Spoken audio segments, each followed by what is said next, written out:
Ukoliko nekada odlučite da nešto promenite na sebi, mi vam preporučujemo da se prvenstveno posavetujete sa doktorom Gačevićem iz bolnice Adonis, koji ima ogromno iskustvo u oblasti estetske hirurgije. Adonis je specijalna bolnica za plastičnu, estetsku i rekonstruktivnu hirurgiju. Možemo se pohvaliti sa zaista impozantnim brojem pacijenata.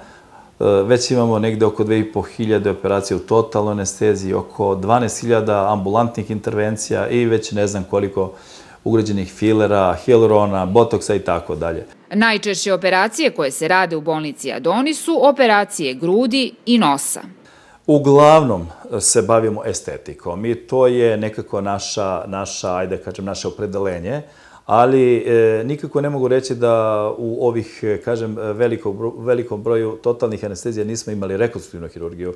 Mi ovde čak radimo i decu sa nekoliko meseci starosti, radimo one urođene anomalije, rascepe usne, nepca, sindaktilije i tako dalje. Naravno, to na svu sreću nisu najčešće intervencije.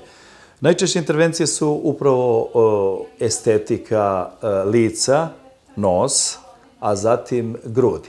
Dakle, nos i grudi možda tu negde egal, govorimo o operacijama u totalnoj anesteziji. Kad je u pitanju te ambulantne intervencije, kapci su nenadmašni, oni su veoma česti.